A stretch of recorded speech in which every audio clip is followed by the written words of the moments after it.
Jadi produktif itu ternyata nggak sesusah yang kita kira. Bahkan ada yang bisa dimulai sambil rebahan. Serius. Selama seminggu kemarin, aku nekat menjiplak semua kebiasaan pagi orang-orang paling sukses di dunia. Mulai dari CEO perusahaan raksasa sampai miliarder filantropis. Dan apa yang terjadi di hari ketujuh? Jujur, hasilnya benar-benar di luar ekspektasi. Kamu pernah ngerasa nggak sih? Udah coba segala macam cara produktif, tapi ujung-ujungnya hari tetap berantakan. Bangun tidur aja rasanya udah lelah, buka HP langsung disambut rentetan kerjaan numpuk, tahu-tahu udah malam lagi dan ngerasa nggak ada satupun yang beres. Rasanya persis kayak lari di atas treadmill. Capeknya dapet, tapi nggak kemana-mana. Kalau kamu mengangguk sekarang, kamu wajib nonton ini. Karena di video ini, aku bakal spill semuanya. Bukan cuma daftar kebiasaannya, tapi gimana rasanya dan beratnya ngejalanin itu semua selama seminggu penuh. Ada yang sukses, ada yang gagal total, dan ada satu kebiasaan yang ternyata jadi kunci dari semuanya. Ini bukan sekadar teori motivasi, tapi sebuah perjalanan nyata yang mungkin bisa mengubah cara kamu memandang pagi hari selamanya. The before. Kenapa aku nekat coba ini? Oke, sebelum kita bedah eksperimennya, aku mau jujur-jujuran dulu. Kenapa aku sampai senekat ini? Jawabannya simple. Aku capek. Capek merasa nggak produktif. Capek bangun tidur udah ditemani rasa cemas. Pagi hari, yang seharusnya jadi momen paling segar, buatku malah jadi start yang paling berat. Rutinitasku yang lama mungkin bakal relate banget buat sebagian besar dari kalian. Alarm bunyi jam 7, lanjut snooze 3 kali sampai akhirnya bangun jam 7.30. Hal pertama yang dipegang, tentu saja, handphone. Scroll-scroll media sosial tanpa tujuan. Tahu-tahu udah jam 8. Panik. Langsung mandi kilat, siap-siap seadanya, terus buka laptop sambil sarapan roti selembar. Hasilnya, seharian penuh rasanya kayak kejar-kejaran sama waktu. Fokus gampang buyar, energi cepat terkuras, dan jam 2 siang itu udah berasa kayak zombie, butuh kopi dosis tinggi cuma buat melek. Setiap malam, aku sering banget ngerasa bersalah. Harusnya tadi aku bisa lebih fokus. Kenapa kerjaan A belum selesai juga ya? Kok hari ini rasanya sia-sia banget? Lingkaran setan ini berulang terus setiap hari. Aku merasa stuck, hidupku stagnan dan gak ada kemajuan. Titik baliknya datang waktu aku nonton sebuah dokumenter tentang rutinitas pagi para tokoh sukses. Ada Tim Cook, CEO Apple, yang katanya bangun sebelum jam 4 pagi buat baca email. Ada Oprah Winfrey, yang memulai hari dengan meditasi dan rasa syukur. Ada juga Jack Dorsey, pendiri Twitter, yang rutin lari pagi. Awalnya aku skeptis, ya iyalah, mereka kan orang hebat. Tapi kemudian sebuah pikiran terlintas. Jangan-jangan, rutinitas itu bukan hasil dari kesuksesan mereka, tapi salah satu fondasi yang ikut membangun kesuksesan itu. Aku jadi penasaran. Apa benar beberapa kebiasaan sederhana di pagi hari bisa mengubah hidup seseorang? Apa ini bukan cuma mitos motivasi yang dilebih-lebihkan? Dari situlah ide gila ini muncul. Aku akan jadi kelinci percobaan untuk diriku sendiri. Selama 1 minggu, aku akan tinggalkan semua kebiasaan burukku dan 100% meniru morning routine orang-orang sukses. Targetnya bukan jadi miliarder dalam 7 hari, jelas bukan.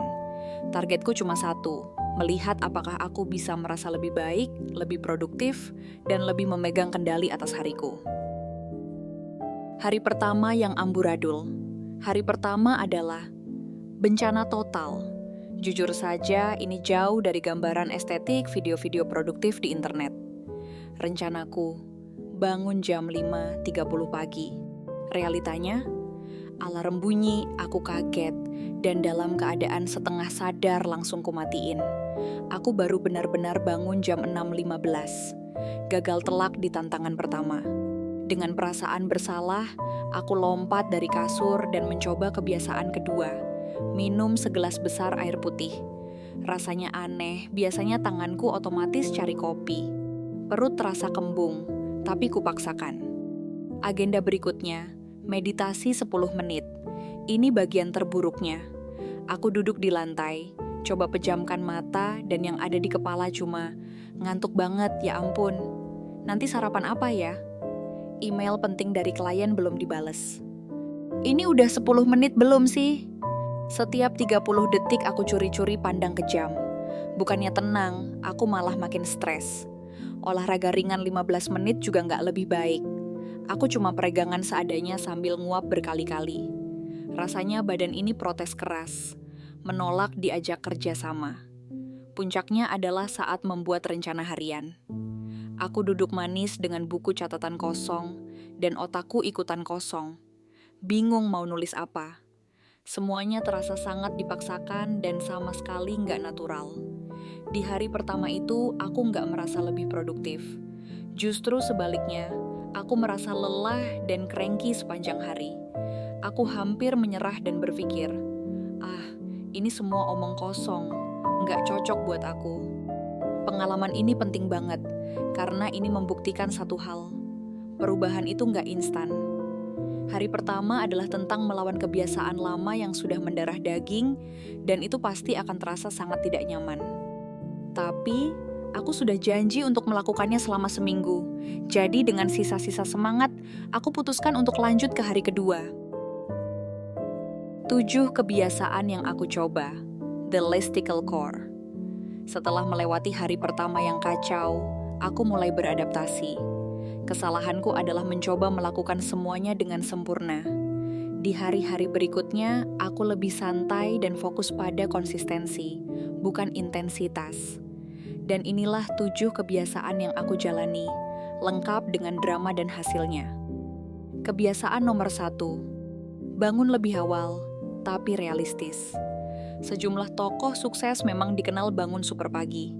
Tapi, belajar dari kegagalan hari pertama, aku sadar bahwa loncat dari jam 7 ke jam 5 pagi itu resep pasti menuju kegagalan.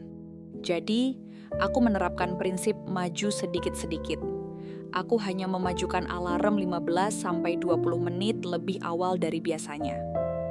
Dari jam 7 jadi 6.45, besoknya 6.30. Ini membuat tubuhku nggak kaget. Manfaatnya? Ternyata, waktu 15-30 menit ekstra di pagi hari itu seperti cheat code. Dunia masih sepi, notifikasi HP belum brutal, dan aku punya me time yang sangat berharga sebelum kekacauan hari dimulai. Waktu ini memberiku ketenangan dan perasaan memegang kendali. Kebiasaan nomor 2, hidrasi sebelum kafein. Ini kebiasaan paling gampang, tapi dampaknya luar biasa. Setelah tidur 7-8 jam, tubuh kita pasti mengalami dehidrasi ringan.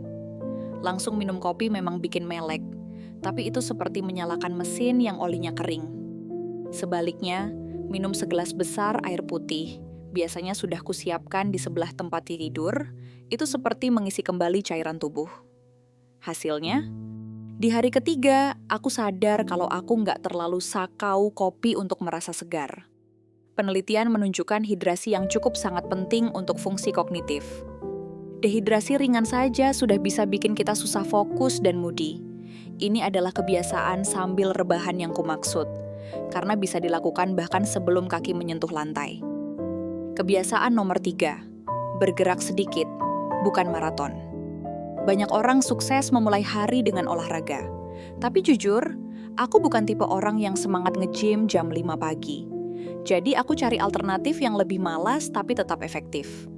Pilihannya, peregangan ringan 10 menit di atas matras, atau jalan kaki keliling kompleks sambil dengerin podcast. Kuncinya cuma membuat tubuh bergerak dan detak jantung sedikit naik. Manfaatnya langsung terasa kemud.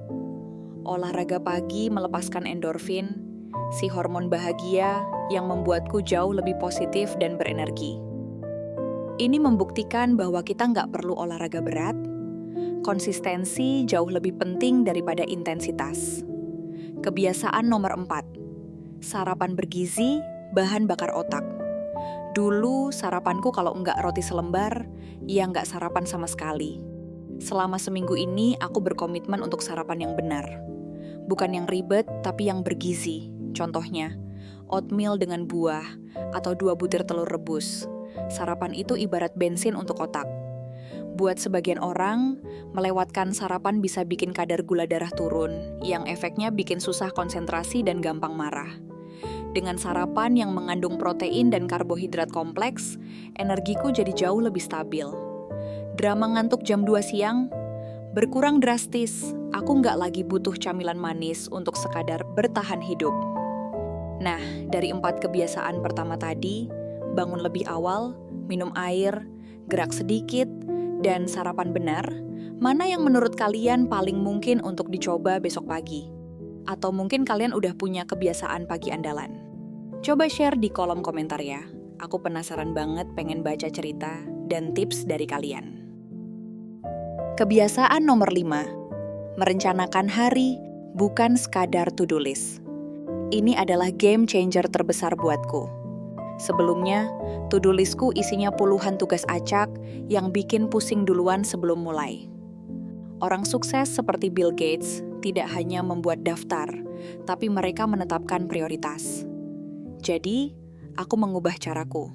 Setiap pagi, aku ambil waktu 5-10 menit untuk menulis 3 tugas paling penting hari itu. Cuma 3. 3 tugas yang kalau selesai, hari itu bisa kuanggap berhasil. Ini adalah prinsip sedikit tapi bermakna. Dengan fokus pada 3 hal ini, aku jadi nggak gampang terdistraksi dan tahu persis apa yang harus kukerjakan duluan. Punya peta jalan yang jelas ini secara signifikan mengurangi stres dan kecemasan. Kebiasaan nomor 6. Mulai hari dengan syukur, bukan keluhan. Ini mungkin terdengar klise, tapi efeknya sangat nyata. Banyak tokoh sukses, dari Oprah Winfrey hingga para ahli mindfulness, mempraktikkan rasa syukur. Aku mencobanya dalam bentuk gratitude journal. Setiap pagi, aku tulis 3 hal sederhana yang aku syukuri. Misalnya, aku bersyukur bisa tidur nyenyak. Atau, aku bersyukur pagi ini cuacanya cerah. Awalnya canggung, tapi lama-lama ini melatih otakku untuk fokus pada hal positif. Manfaatnya, aku jadi nggak gampang mengeluh. Saat ada masalah di siang hari, pikiranku lebih tenang dan solutif. Walaupun efeknya mungkin berbeda untuk setiap orang, banyak penelitian psikologi positif menunjukkan praktik ini cenderung mengurangi stres dan meningkatkan kebahagiaan. Kebiasaan nomor 7. Rapikan tempat tidur, menangkan tugas pertama. Kalau kamu mau mengubah dunia, mulailah dengan merapikan tempat tidurmu. Kalimat dari Admiral William H. McRaven ini benar adanya. Merapikan tempat tidur adalah tugas pertama yang kita selesaikan hari itu. Kelihatannya sepele, tapi tindakan ini memberikan sedikit rasa bangga dan mendorong kita untuk menyelesaikan tugas berikutnya. Selama seminggu ini, aku pastikan setelah bangun, tempat tidur harus rapi. Efek psikologisnya luar biasa. Melihat tempat tidur yang rapi memberiku perasaan teratur dan terkendali. Dan jika hari itu ternyata berjalan buruk, setidaknya aku pulang ke kamar yang rapi, yang memberiku sedikit harapan bahwa besok akan lebih baik. The turning point, momen ajaib di hari keempat. 3 hari pertama adalah fase adaptasi yang penuh perjuangan. Tapi di hari keempat, sesuatu yang ajaib terjadi. Aku bangun jam 6 pagi, tanpa alarm. Tubuhku seolah sudah punya jam internal baru. Aku nggak merasa terpaksa lagi. Aku melakukan rutinitasku, minum air, peregangan, sarapan, lalu duduk merencanakan hari. Saat melihat daftar 3 tugas paling penting, tiba-tiba aku merasa sangat jelas dan bersemangat, bukan cemas. Aku mulai mengerjakan tugas pertama dan rasanya mengalir. Nggak ada lagi godaan untuk buka media sosial, nggak ada lagi menunda-nunda. Jam 11 siang, aku kaget karena 2 dari 3 tugas utamaku sudah selesai. Padahal biasanya, jam segitu aku masih sibuk membalas email yang nggak penting. Siang itu, ada masalah mendesak masuk lewat email. Biasanya, aku akan langsung panik. Tapi kali ini, aku membacanya dengan tenang, berpikir sejenak, lalu membalas dengan solusi yang terstruktur. Aku sadar, ketenangan ini adalah buah dari rutinitas pagi yang kubangun. Di hari keempat itu, aku menyelesaikan semua pekerjaan utamaku jam 4 sore. Aku punya sisa sore hari untuk diriku sendiri, membaca buku, atau sekadar bersantai tanpa rasa bersalah. Itulah momen turning point-nya. Aku akhirnya merasakan apa itu produktif. Bukan tentang bekerja lebih lama, tapi bekerja lebih cerdas dan tenang. Bukan tentang sibuk, tapi tentang efektif. The after, hasil di luar dugaan setelah seminggu. Jadi, setelah 7 hari penuh menjalani ritual pagi ini, apa hasilnya? Apa aku jadi kaya raya? Tentu tidak. Tapi perubahan yang aku rasakan jujur jauh lebih berharga dari uang. Pertama, tingkat energiku jauh lebih stabil. Tidak ada lagi drama mengantuk di jam-jam kritis. Aku bisa fokus dari pagi sampai sore tanpa bergantung pada kopi. Ini adalah kombinasi hidrasi yang cukup, sarapan bergizi, dan kualitas tidur yang membaik. Kedua, produktivitasku meningkat tajam. Dengan merencanakan 3 tugas utama setiap pagi, aku berhasil menyelesaikan lebih banyak pekerjaan penting dalam waktu lebih singkat. Hari kerjaku yang biasanya molor sampai malam, kini bisa rampung di sore hari. Aku jadi punya lebih banyak waktu untuk hidup. Ketiga, dan ini yang paling penting buatku, kesehatan mentalku membaik. Aku jadi lebih tenang, nggak gampang cemas dan lebih optimis. Memulai hari dengan syukur dan ketenangan, benar-benar mengubah caraku merespon stres. Masalah tidak lagi terasa seperti kiamat, tapi sebagai tantangan yang bisa diatasi. Perasaan memegang kendali atas hariku sendiri adalah perasaan yang sangat memberdayakan. Dan soal konsep produktif sambil rebahan, itu nyata. Kebiasaan seperti minum air saat baru bangun, meditasi 5 menit di tempat tidur, atau menulis jurnal syukur, semuanya bisa dilakukan sebelum kamu benar-benar bangkit. Produktivitas tidak harus selalu identik dengan kerja keras yang melelahkan. Ia bisa dimulai dari hal-hal kecil, tenang, dan penuh kesadaran. Kesimpulan, eksperimen seminggu ini benar-benar membukakan mataku. Rahasia dari hari yang produktif dan hidup yang lebih baik itu seringkali tersembunyi di 1 jam pertama setelah kita bangun tidur. Dengan memenangkan pagimu, kamu bisa meningkatkan kualitas hidupmu. Tapi, pesan terpentingnya bukanlah kamu harus meniru semua kebiasaan ini mentah-mentah. Intinya adalah menemukan kombinasi yang paling pas untukmu. Mungkin kamu lebih suka yoga daripada lari. Mungkin kamu lebih suka membaca daripada meditasi. Tidak masalah. Kuncinya adalah menciptakan sebuah ritual pagi yang kamu nikmati, yang memberimu energi positif, dan yang membuatmu siap menghadapi hari. Mulailah dari yang paling kecil. Jangan coba mengubah semuanya dalam semalam. Pilih 1 atau 2 kebiasaan dari video ini yang paling kamu suka, dan coba lakukan secara konsisten selama seminggu. Mungkin hanya bangun 15 menit lebih awal, atau sekadar minum air putih sebelum kopi. Lihat apa yang kamu rasakan. Karena pada akhirnya, menjadi sukses bukanlah tentang menjadi orang lain. Ini tentang menjadi versi terbaik dari diri sendiri. Dan perjalanan itu seringkali dimulai dari sebuah pagi yang tenang dan penuh niat baik. Dimulai dari besok pagi. Terima kasih banyak sudah menonton sampai akhir. Kalau kalian suka video eksperimen seperti ini, jangan lupa klik tombol like dan subscribe biar nggak ketinggalan video-video berikutnya. Nah, sekarang aku mau dengar dari kalian kebiasaan mana yang bakal kalian coba pertama kali. Tulis jawabanmu di kolom komentar di bawah. Sampai jumpa di video selanjutnya. Bersama Kinanti di Inner Self Channel. Wassalamualaikum warahmatullahi wabarakatuh. Salam tetap semangat.